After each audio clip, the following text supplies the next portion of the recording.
स्वागत है दोस्तों आप सभी का आपके अपने YouTube channel just smart knowledge में। दोस्तों आज की इस वीडियो में हम क्लास 11 का पॉलिटिकल साइंस सब्जेक्ट और बुक का नाम है भारत का संविधान सिद्धांत और व्यवहार। चैप्टर का नाम है स्थानीय शासन। इस चैप्टर को हम फुल्ली कवर्ड करने वाले हैं। बेसिकली आज की इस वीडियो में हम इस चैप्टर को ही नहीं बल्कि इससे संबंधित जितने भी प्रश्न हैं उनको ख़त्म करेंगे।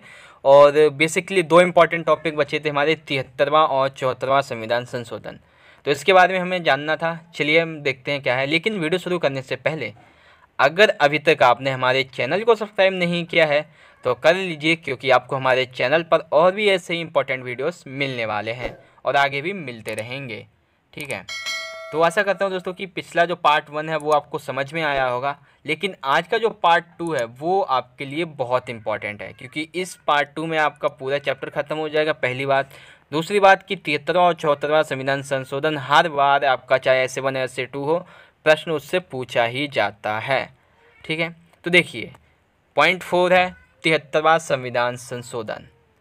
आपको ये तो पता ही होगा, मैंने बता दिया था कि 73वां और 74वां संविधान संशोधन 1992 में संसद में पारित हुआ। ठीक है, और लागू हुआ था 1993 में। अब देखिए 73वां जो संविधान संशोधन है उसमें क्या मांग की गई। सबसे पहले तो त्रिस्तरीय ढांचा। त्रिस्तरीय ढांचा क्या होता है देखिए, यानी कि पहले पायदान पे होगी ग्राम सभा जो कि बहुत ज़्यादा होती है। दूसरे पायदान पे होगी ब्लॉक समिति, जिसे हम एक तरह से राज्य समिति कह सकते हैं। ठीक है, यानी कि राज्य सरकार। उसके बाद आता है, नहीं देखिए ये जो ब्लॉक समिति है ये क्या होती है, ये गांव से ऊपर की होती है जिसमें 2-3 गांव आते हैं। लेकिन एक जिला जो होता है जिला पंचायत, ये तृतीय पायदान की होती है, अर्थात जिसमें क्या होता है कि एक नहीं दो नहीं बल्कि 100 से अधिक या मतलब 100 भी गांव इसमें आते हैं। ये होती है जिला पंचायत। तो देखिए ग्राम सभा या ग्राम पंचायत क्या होती है, देखिए इसमें क्या है, हाँ, ग्राम पंचायत के दायरे में एक अथवा एक से अधिक गांव होते हैं जिसका प्रधान सरपंच या मुखिया होता है। देखा, ग्राम सभा यानी कि ग्राम पंचायत में एक या एक से अधिक गांव होते हैं जिसका प्रधान कौन सा होता है, सरपंच या मुखिया।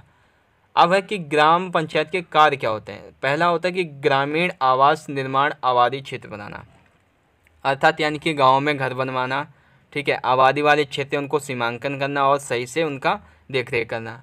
पशुपालन, दुग्धशाला, मुर्गी पालन को प्रोत्साहन देना, यानी कि पशुपालन को प्रोत्साहन देना, मुर्गी पालन को प्रोत्साहन देना, दुग्धशाला को प्रोत्साहन देना। ठीक है, उसके बाद मत्स्य पालन को बढ़ावा देना, पेयजल, सड़क, पुल, घाट का निर्माण करना, प्रकाश व्यवस्था एवं ऊर्जा जो औजार है उनके ऊर्जा के गैर परंपरागत स्रोतों को विकास करना।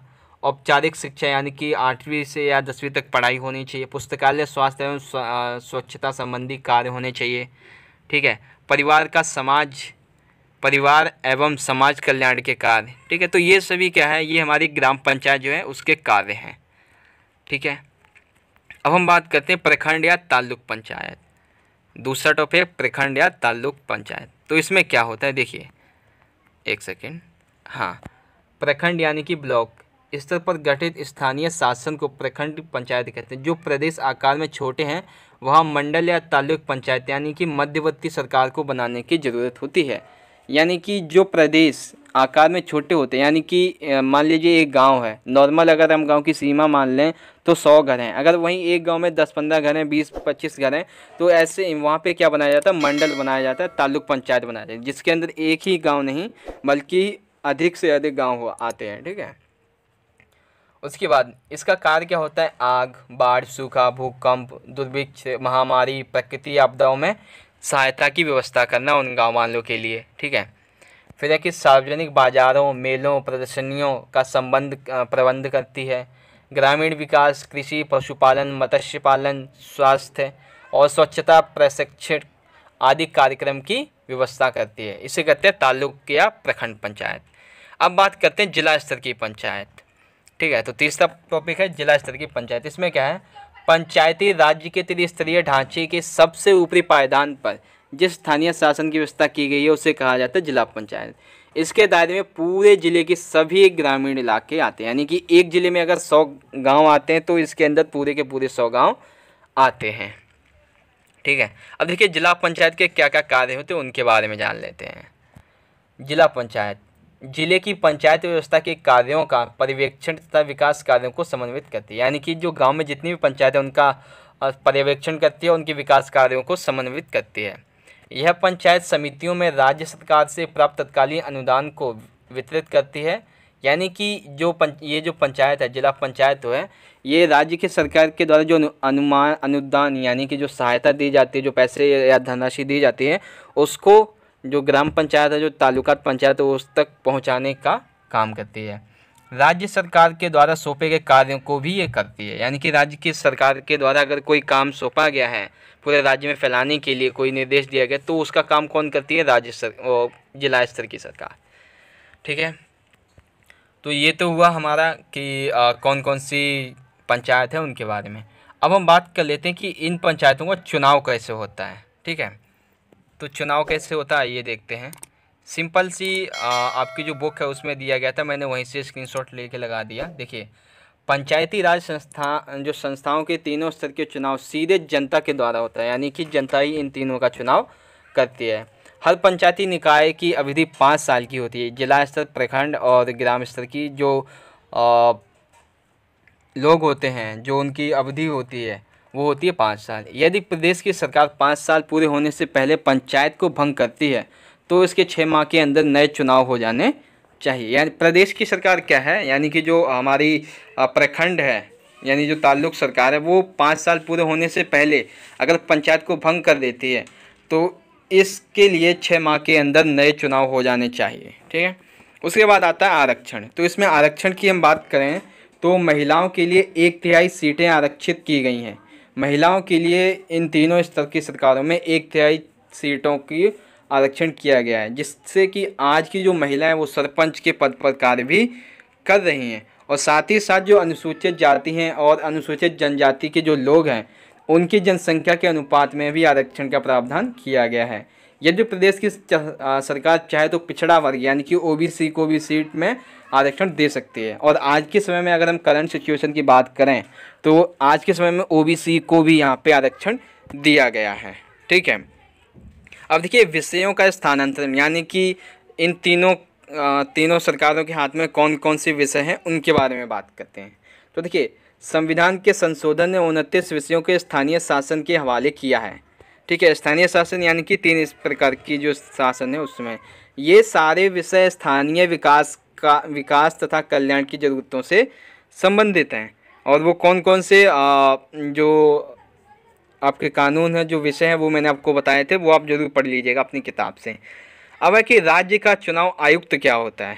ठीक है, तो ये आपका जो 73वां संविधान संशोधन है उससे जुड़ा है कि राज्य का चुनाव आयुक्त क्या होता है। तो देखिए, प्रदेशों के लिए यह जरूरी है कि वे एक राज्य चुनाव आयुक्त नियुक्त करें। इस चुनाव आयुक्त की जिम्मेदारी पंचायती राज संस्थाओं के चुनाव कराने की होगी।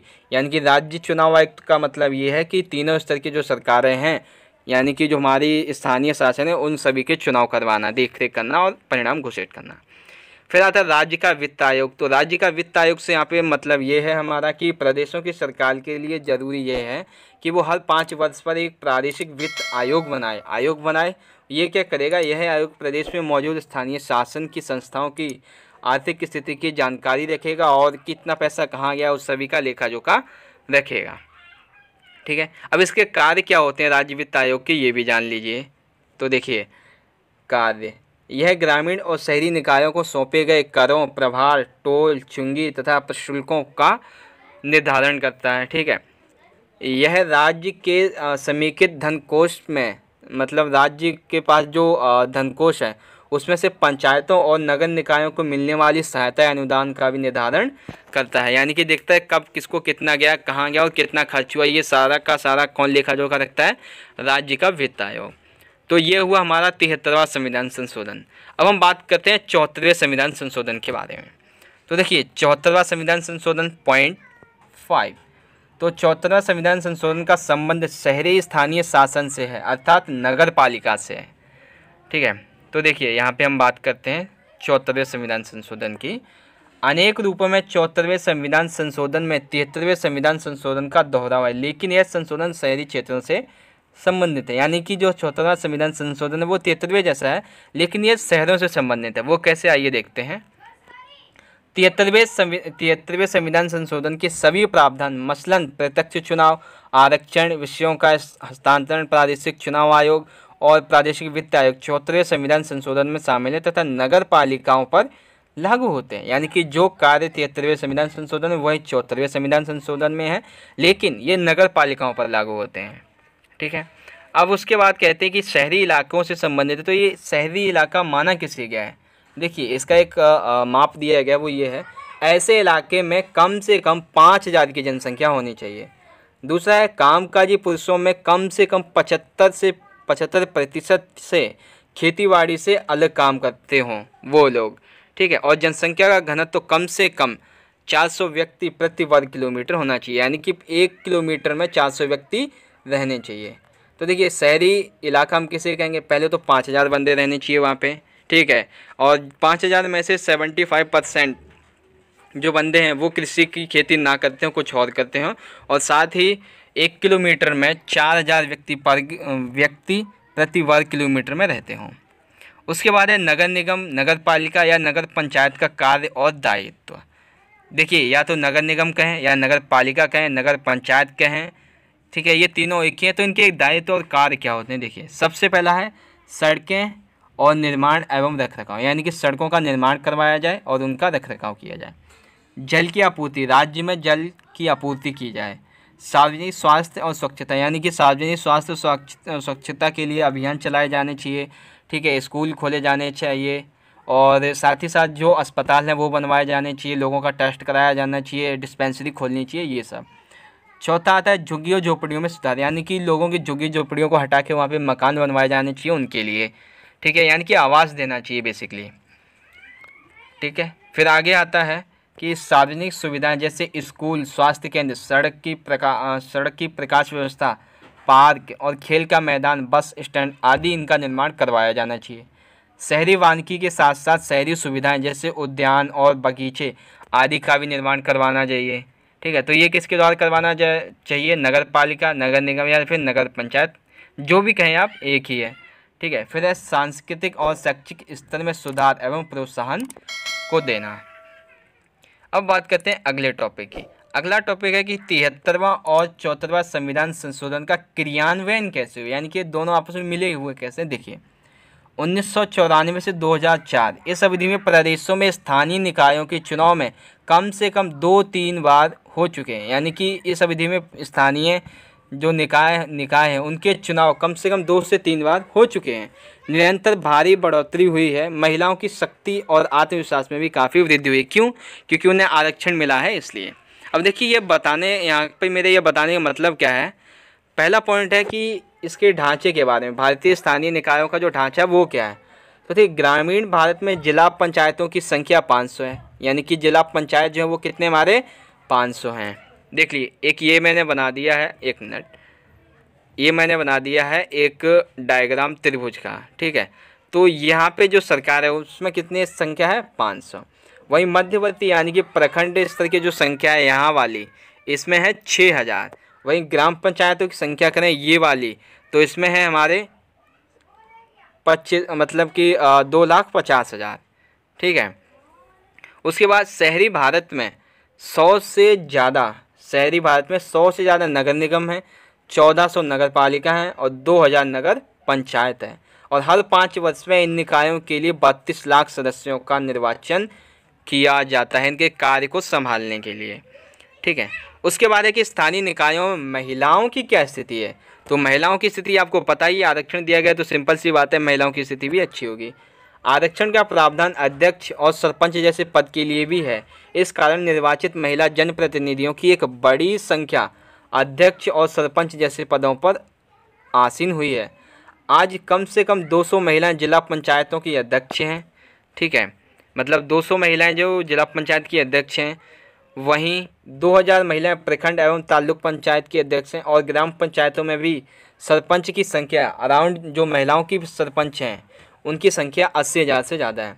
नगर निगम में भी 30 महिलाएं यानी कि मेयर यानी कि महापौर हैं। नगर पालिकाओं में 500 से ज़्यादा महिला अध्यक्ष पद पर आसीन हैं। और लगभग 650 नगर पंचायतों की जो प्रधानी महिलाएं हैं उनके हाथों में दी गई है। और संसाधनों पर अपने नियंत्रण की दावेदारी करके महिलाओं ने ज़्यादा शक्ति और आत्मविश्वास अर्जित किया है। ठीक है। तो बेसिकली यहाँ पे देखा जाए तो महिलाओं के बारे में बहुत मतलब कि जो हमारा स्थानीय शासन है, महिलाओं में स्थानीय शासन में महिलाओं की क्या स्थिति, वो बहुत अच्छी स्थिति है। क्योंकि आज कम से कम 200 महिलाएं जिला पंचायत की अध्यक्ष हैं, 2000 महिला तालुका या प्रखंड पंचायत की अध्यक्ष हैं, 80,000 से ज़्यादा ग्राम पंचायत की महिला सरपंच हैं वहाँ की। ठीक है, नगर निगम और नगर पालिकाओं में भी ऐसा ही हाल है। मतलब कि महिलाओं की स्थिति अगर हम देखें स्थानीय शासन में तो काफ़ी अच्छी यहाँ पे देखी जा सकती है। ठीक है, फिर भारत में जो स्थानीय निकाय उनका ढांचा कैसा है, कितने पंचायतों की संख्या, जिला पंचायत की 5,000 है, प्रखंड या तालुका 6,000 है, ग्राम पंचायत की 2,50,000 है। ठीक है, ऐसे ही फिर इनका क्रियान्वयन कैसे हुआ, तो क्रियान्वयन कैसे हुआ वो आपको पता चला। अब हम बात करते हैं 73वें संविधान संशोधन के बारे में। तो इसमें क्या था, पहले नगर निगम मतलब दूसरा पॉइंट था नगर निगम, नगर पालिका, नगर पंचायत के कार्य, उनके दायित्वों के बारे में। ठीक है, फिर था कि इसके बारे में बेसिक शहरी इलाका क्या होता है उसके बारे में बात कर रहे थे हम। उससे पहले हमने बात की थी इसके 74वें संविधान संशोधन के थोड़ी सी बेसिक नॉलेज के बारे में। ठीक है, वो आपको पता चला। फिर हमने क्या बात की, फिर हमने बात की कि 73वां जो संविधान संशोधन है उसके बारे में, यानी कि राज्य वित्त आयोग जो है उसके कार्य के बारे में क्या बात की हमने। ठीक है, वो हमने जाना। फिर उससे पहले हमने जाना राज्य का चुनाव आयोग जो होता है उसके बारे में। ठीक है, ये चुनाव करवाता है तीनों स्तर की सरकारों का। विषयों का स्थानांतरण जो 29 विषय हैं वो आपकी किताब में दिए हुए हैं, देख लेना एक बार खोल के। ठीक है, उसके बाद आरक्षण की बात करते हैं, यानी कि जो स्थानीय शासन है आरक्षण क्या क्या है उसमें, कब किसको किसको कितना कितना दिया गया है, ये हमने जाना। इसका चुनाव कैसे होता है वो भी हमने जाना। ठीक है, यानी कि जितने भी पॉइंट्स थे वो हमने क्लियर कर लिए। फिर हमने जाना कि जिला पंचायत के अंडर कितने गांव आते हैं और जिला पंचायत का कार्य क्या क्या होता है। फिर हमने जाना प्रखंड या तालुका जो पंचायतें होती है वो क्या होती है। ठीक है, और इसके कार्य कौन कौन से होते हैं वो हमने जाना। फिर हमने ग्राम पंचायत के बारे में जाना, यानी कि ग्राम पंचायत होती क्या है और उसके कार्य क्या क्या होते हैं वो भी जाना। उससे पहले हमने 73वें और 74वें संविधान संशोधन के बारे में थोड़ी सी बेसिक नॉलेज ली थी। यहाँ पे 73वें संविधान संशोधन में त्रिस्तरीय ढांचा का मांग किया गया था, ये हमने जाना। ठीक है, उससे पहले हमने यहाँ पे जो 73वां और 74वां संविधान संशोधन है उससे संबंधित थोड़ी सी बेसिक नॉलेज ली थी। ठीक है, तो वो बेसिक नॉलेज क्या है वो यहाँ पे देखिए, ये है 73वां संविधान संशोधन की बेसिक नॉलेज, यानी कि कब पारित किया गया और कब लागू किया गया। 1992 में संसद में पारित किया गया और 93 में से लागू कर दिया गया। 29 विषयों का स्थानांतरण किया गया। तो यही था। तो आशा करता हूं दोस्तों कि आज की ये वीडियो आपको पसंद आई होगी और आपको 73वां और 74वां संविधान संशोधन अच्छे से समझ में आ गया होगा। तो चलिए दोस्तों, मिलेंगे अगली वीडियो में आपके अगले चैप्टर के साथ। तब तक के लिए आप पढ़ते रहिए, अपना ख्याल रखिए और इस वीडियो को ज़्यादा से ज़्यादा अपने दोस्तों के साथ जरूर शेयर कर दीजिएगा। तो चलिए दोस्तों, मिलेंगे अगली वीडियो में अगले चैप्टर के साथ। तब तक के लिए आप पढ़ते रहिए, अपना ख्याल रखिए। धन्यवाद। जय हिंद, वंदे मातरम।